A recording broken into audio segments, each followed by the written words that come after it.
Good evening बच्चों। आज हम आपको जो है आक्षी श्वसन तथा अनाक्षी श्वसन में अंतर बताने जा रहे हैं। आप इससे समझ सकते हैं आक्षी और अनाक्षी। आक्षी जिसमें ऑक्सीजन उपस्थित होगी, अनाक्षी जिन कार्यों में ऑक्सीजन की नीड नहीं पड़ रही है उसको हम अनाक्षी श्वसन कह रहे हैं, और जो कार्य करने के लिए हमको ऑक्सीजन की नीड हो रही है उसको हम आक्षी श्वसन कह रहे हैं। ऑक्सीजन का जहाँ पे काम हो रहा है वो आक्षी है, और जहाँ नहीं हो रहा है उसको अनाक्षी कह रहे हैं। इसी को आक्षी को हम वायवीय श्वसन कहते हैं और अनाक्षी को हम अवायवीय श्वसन कहते हैं। ठीक है, इस आक्षी को हम कहेंगे वायवीय श्वसन, वायवीय श्वसन। ठीक है, इसको हम अवायवीय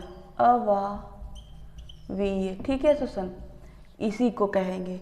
आक्षी को हम वायवीय श्वसन कहेंगे और अनाक्षी को हम जो है अवायवीय श्वसन कहेंगे। कंफ्यूज नहीं होना है, आक्षी अनाक्षी और अवायवीय वायवीय। जहाँ पे ऑक्सीजन की नीड पड़ रही है जिन कार्यों में वो आक्षी श्वसन कहला रहा है, और जिस कार्य में हमें ऑक्सीजन की नीड नहीं हो रही है वो अनाक्षी श्वसन कहला रहा है। तो सबसे पहला इसका अंतर क्या है, ऑक्सीजन की आवश्यकता होती है। मैंने बोला ना, जहाँ पे ऑक्सीजन की आवश्यकता हो रही है वो आक्षी श्वसन या वायवीय श्वसन कहला रहा है, और जहाँ ऑक्सीजन की आवश्यकता नहीं हो रही है वो अनाक्षी श्वसन कहा जाता है। उसके बाद इसमें क्या होता है, CO2 जल ऊर्जा प्राप्त होती है। ठीक है, इस श्वसन में CO2 जल ऊर्जा, इसमें ऊर्जा प्राप्त होगी, वो आक्षी श्वसन में होगी।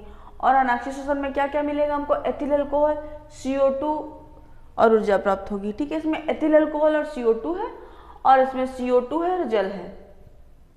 इसमें CO2 देखो दोनों में है, इसमें H2O है, इसमें एथिल अल्कोहल है। ठीक है, और फिर तीसरा इसका अंतर है, पूर्ण ऑक्सीकरण होता है इसका। पूर्ण मतलब कंप्लीट ऑक्सीकरण हो रहा है, और इसमें आंशिक ऑक्सीकरण हो रहा है। मतलब आंशिक मतलब कुछ अंश, कुछ भाग। तो इसमें जो है आंशिक ऑक्सीकरण हो रहा है अनाक्षी श्वसन या अवायवीय श्वसन में। फिर इसमें क्या है, इसमें कितनी कैलोरी ऊर्जा बन रही है ऑक्सी श्वसन में, नीड पड़ रही है, वो 38 अणु। ठीक है, हमने आपको क्रिप्स चक्र जब पढ़ाया था, जो सेल के अंदर माइक्रोकांडिया जो है क्रिप्स चक्र चलता है, तो उसके फलस्वरूप हमको एडेनोसिन ट्राइफॉस्फेट मिलते हैं। तो जो एडेनोसिन ट्राइफॉस्फेट होते हैं, तो जब 38 ATP हो जाते हैं उसके बाद हमको एक ग्लूकोज हमको मिलता है। तो 38 ATP मतलब 673 कैलोरी ऊर्जा। ठीक है, 673 कैलोरी ऊर्जा हमको 38 ATP के द्वारा बनाई जा रही है, वो आक्षी श्वसन में हो रहा है। और अनाक्षी श्वसन में कितने कैलोरी ऊर्जा है, 2 ATP मतलब ओनली 27 कैलोरी ऊर्जा नीड पड़ रही है, 27 कैलोरी की। इसके बाद है ये सभी स्वपोषीय पादप। आक्षी श्वसन किस में होता है, स्वपोषी परपोषी आपने पढ़े हैं, जो स्वयं से अपने भोजन का निर्माण करें। तो स्वपोषी पादप तो सबके सब स्वपोषी हो गए, तो सभी स्वपोषी पादप तथा अधिकतर जंतुओं में हो रही है आक्षीकरण, वायवीय श्वसन।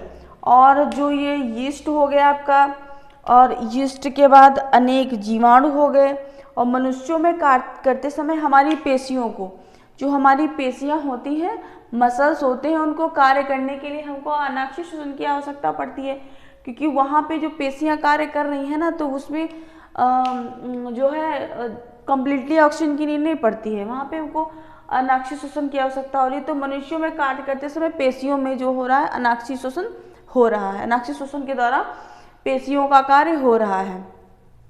4-5 इसके जो है एग्जाम्पल हैं, आप 4 तक याद कर लेना, 3 या 4 ही आपको एग्जाम में बोलता है लिखने के लिए, 3 एग्जाम्पल।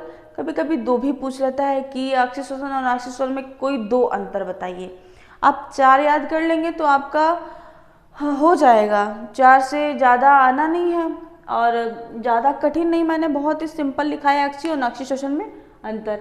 ऑक्सीजन की आवश्यकता हो रही है, ऑक्सीजन की आवश्यकता नहीं हो रही है। आक्षी श्वसन को जो है वायवीय श्वसन कह रहे हैं, और अनाक्षी श्वसन को हम अवायवीय श्वसन कह रहे हैं। जहाँ पे ऑक्सीजन की आवश्यकता हो रही है वो हमारा आक्षी श्वसन है, और जहाँ पे हमें ऑक्सीजन की आवश्यकता नहीं हो रही है वो हमारा अनाक्षी श्वसन है। और इसमें CO2 और जल प्राप्त हो रहा है, अनाक्षी श्वसन में हमें एथिल अल्कोहल और CO2 प्लस ऊर्जा हमें मिल रही है।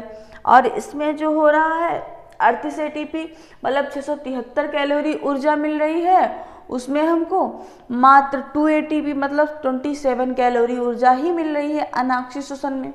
आक्षी और अनाक्षी श्वसन में अंतर 5 अंतर मैंने आपको लिखा दिए हैं, आप कोई 4 अंतर याद कर लीजिए। 3 या 2 अंतर आपसे मोस्टली पूछता है, ठीक है। आक्षी अनाक्षी श्वसन में अंतर आप पढ़ लीजिए और मिलते हैं फिर हम आपको अगले नए वीडियो में, नई क्लास में। तब तक के लिए गुड इवनिंग।